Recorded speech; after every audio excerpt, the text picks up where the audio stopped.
Saya butuh perkenalkan diri. Pekerjaan saya tiap-tiap hari itu saya polisi.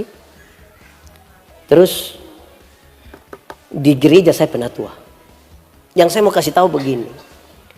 Tempat saya layani dekat rumah saya itu orang judi, mabuk banyak sekali situ. Sebagai polisi saya terganggu, sebagai penatua saya terganggu. Lihat sini, saya terganggu.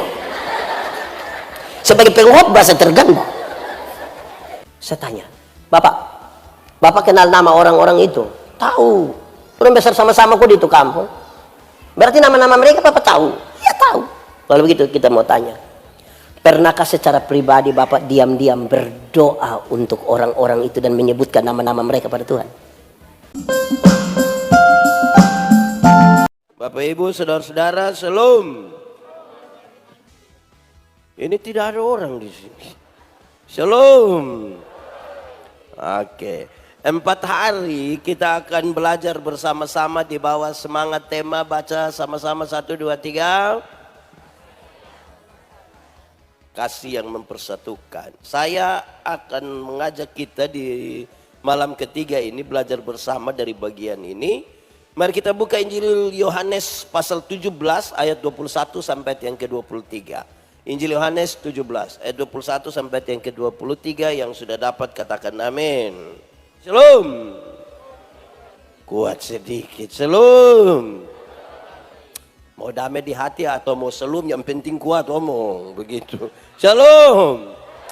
Baik. Kita ibadah di KPI malam ketiga, KKR malam ketiga ini dalam keadaan Saudara tidak usah doa supaya ini hujan tidak usah datang. Tinggal saja dia datang. Hujan mengajarkan kepada kita 3 hal. Berapa hal? 1, hujan mengajarkan kepada kita supaya duduk semakin rapat. Kalau tidak hujan saya yakin kita tercerai-berai. Tapi karena hujan kita duduk semakin. Kan kita mau bicara tentang persatuan. Lalu duduk jauh-jauh bersatu apa? Hujan mengajarkan kita supaya apa? Duduk semakin. Tapi duduk semakin rapat bikin apa? Itu juga jadi soal itu. Ada yang rapat tapi melingkar. Ada di sini ada begitu. Oke, yang kedua, hujan mengajarkan kepada kita supaya berteriak makin keras. Berteriak makin. Ini perubahan dunia ini terlalu cepat. Kita belum siap untuk satu perubahan. Perubahan berikutnya sudah datang. Kalau gereja dan suara kenabiannya tidak keras diperdengarkan, saya kira kita kalah pada perkembangan dunia ini. Betul? Betul. Amin. Oke, ketiga. Di kampung dulu ada teka-teki. Ada apa? TK? Habis TK? Lihat ini yang bikin kacau gereja ini. Di kampung itu ada teka-teki. TK? Habis TK? Ini lagi. Ini orang mau apa sebenarnya ini?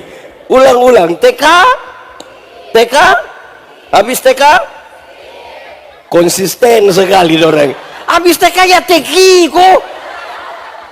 Ada teka-teki dulu bilang begini. Dengar jemaat. Di sini tidak ada jemaat. Ini kursi saja. Jemaat. Teka-teki dulu bilang begini. Jatuh di bawah, cari di atas. Apakah itu? Jatuh di bawah, cari di atas. Apakah itu? Apa? Tidak tahu. Jatuh di bawah, cari di atas. Apakah itu? Hujan kenapa? Hujan kalau atap bocor. Kan dia menetes begini, kan kita cari begini. Betul kok tidak? Tidak mungkin dia menetes di bawah terus kita cari tidak tahu bocor di mana, itu kan tidak betul. Jatuh di bawah, cari di atas. Artinya jemaat. Artinya semua peristiwa yang terjadi di kolong langit ini mesti cari dia punya jawaban mesti cari jawaban kenapa kita tinggal di sini, cari jawaban kenapa kita suami muka begitu, cari jawaban iya tuh. Kalau kita lepaskan persoalan di dunia dari persoalan di atas, saudara repot. Banyak orang tidak beriman akan repot mencari tahu tentang kekristenan. Karena saudara bisa bayangkan satu pertanyaan paling penting. Mungkinkah seorang perawan bisa mengandung dan melahirkan? Kalau kita tidak mencari jawabannya dari atas, saya kira kita repot sendiri. Jadi ada hubungan antara yang terjadi di bawah dengan di atas. Baik. Sekarang kita masuk untuk tema ini dan teks yang kita baca. Jemaat. Jemaat. Murid Tuhan Yesus ada berapa? 12 kalau pakai bahasa Indonesia? Ya 12. Pakai bahasa Inggris baru? Pakai bahasa Minahasa? Tidak tahu juga. Murid Tuhan Yesus ada berapa? 12 itu banyak atau sedikit? Sedikit atau banyak? Banyak atau sedikit? Lebih banyak orang di sini atau yang murid Tuhan Yesus itu? Oke, jemaat. Murid Tuhan Yesus yang 12 saja, ada yang nelayan-nelayan kecil di Galilea, orang-orang biasa. Tapi ada pemungut cukai seperti Lewi, dia punya jabatan. Murid Tuhan Yesus yang ada 12, ada anak-anak muda seperti Yohanes. Tapi ada Yakobus yang sudah tua. Murid-murid Tuhan Yesus yang hanya 12. Ada Lewi mengabdi kepada Roma. Roma menaksir pendapatan dari satu daerah. Dia lelang jabatan. Orang boleh pungut di situ, makan dari itu pungutan, dan kirim separuh ke Roma. Dia mengabdi dan cinta kepada Roma. Tapi ada orang seperti Simon orang Selot.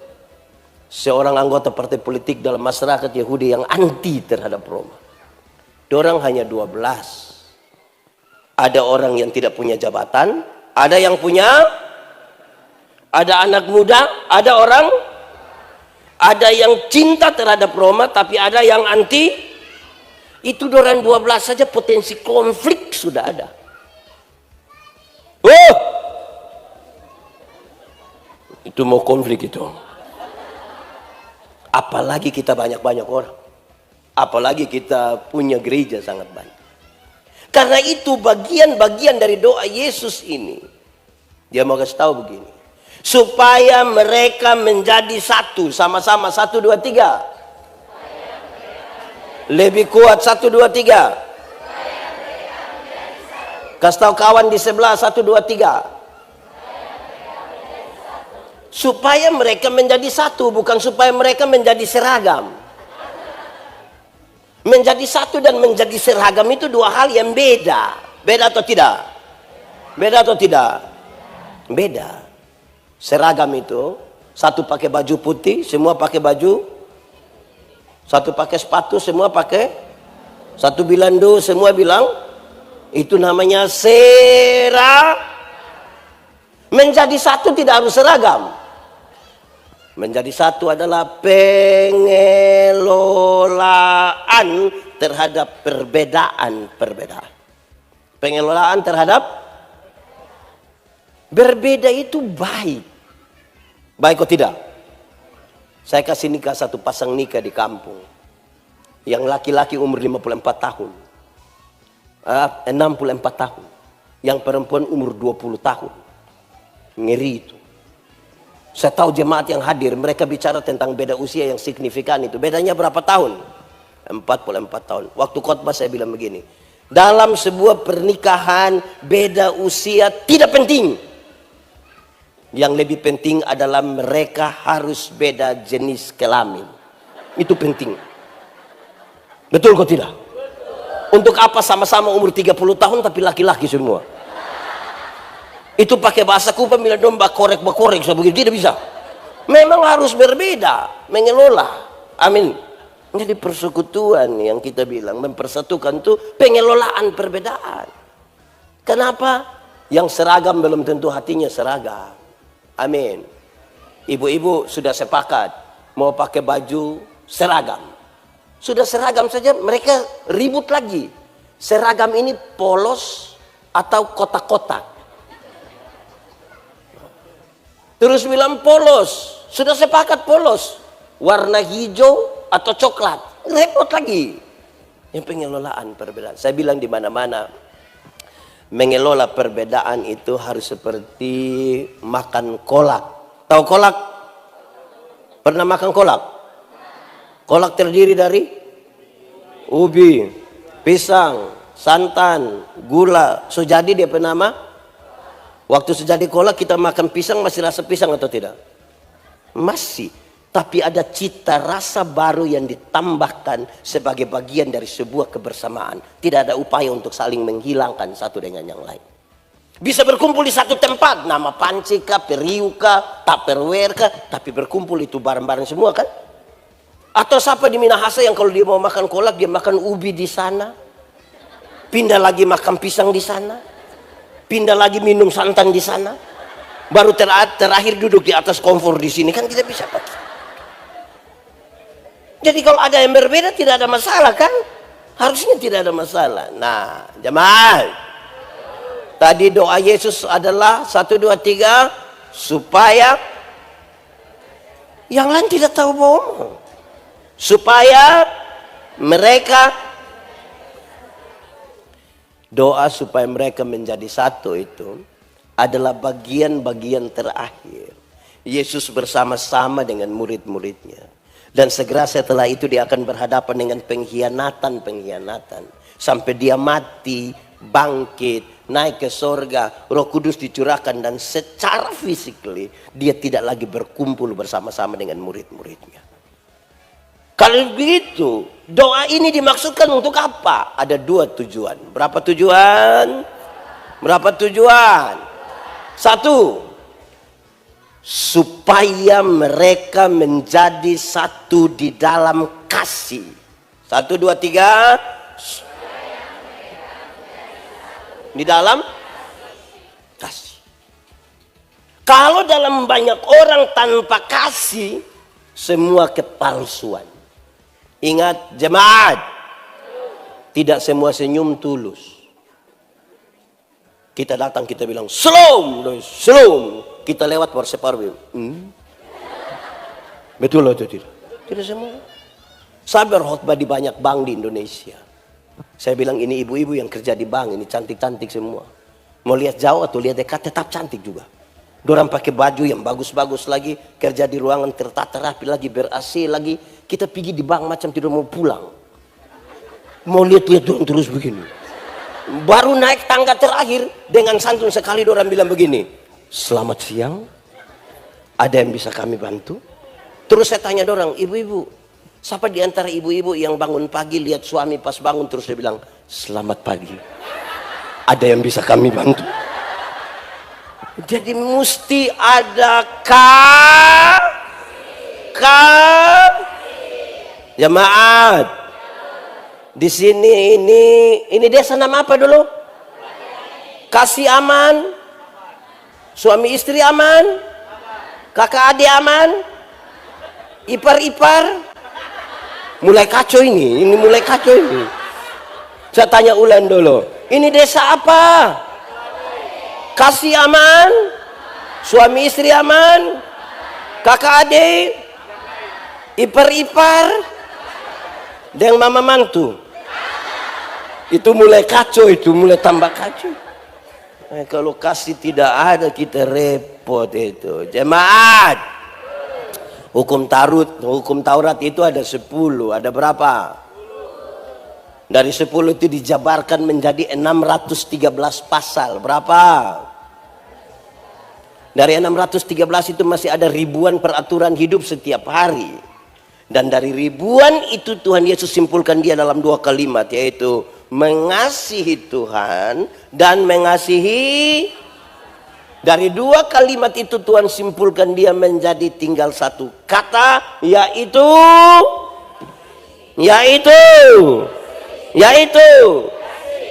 anak sekolah minggu. Di sini tidak ada sekolah minggu. Ini lanjut usia semua ini. Ya, yang PPA tadi, PPA.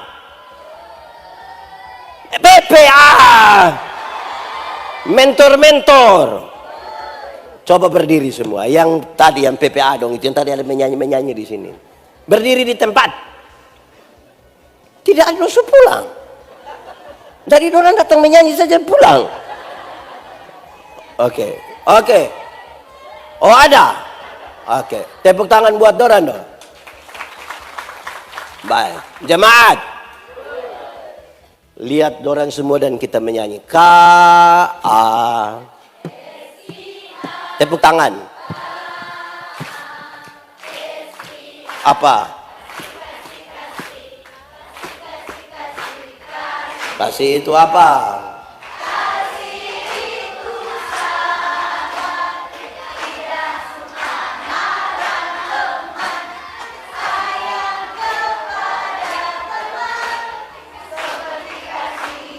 Tepuk tangan dulu.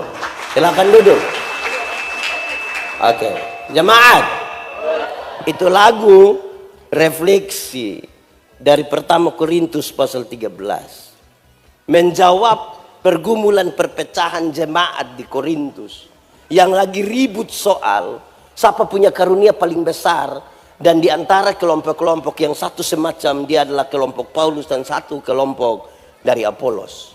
Itu pasal 13 kasih tahu tentang kasih. Kalimat di refnya itu menarik. Kasih itu stop. Sabar. Orang di sini sabar-sabar semua. Kenapa tidak mau jawab? Orang di sini sabar-sabar semua. Oke, jemaat. Dalam Alkitab itu sabar ada dua. Ada berapa? Satu, sabar terhadap situasi. Sama-sama. Ada situasi tertentu dalam hidup ini yang kita mau segera selesai. Tapi firman bilang apa? Sabar. Ada penyakit penderitaan dalam hidup yang kita mau segera selesai. Tapi firman bilang ada masalah-masalah tertentu dalam hidup ini yang kita tidak mau dia lama lagi, harus segera selesai. Tapi firman bilang ada anak-anak muda yang sudah tidak tahan lagi mau buru-buru menikah. Tapi firman bilang ada jemaat yang sudah tidak suka lagi dengar pendeta khotbah, bahkan sudah terlalu panjang. Dia sudah kepingin mau pulang. Tapi firman bilang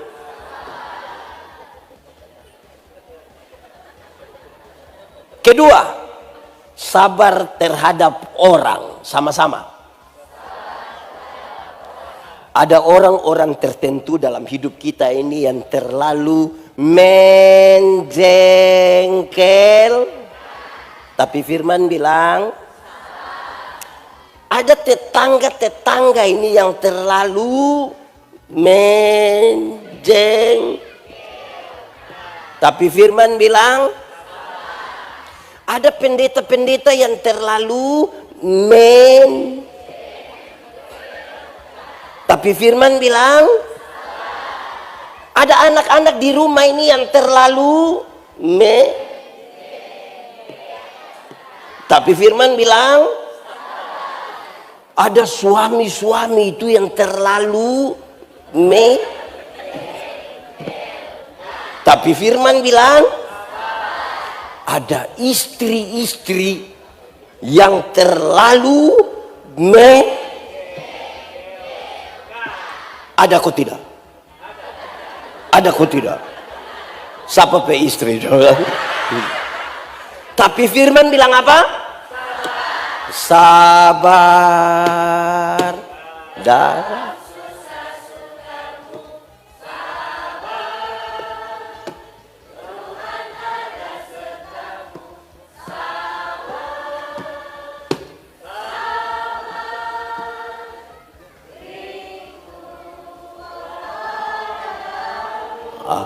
kasih itu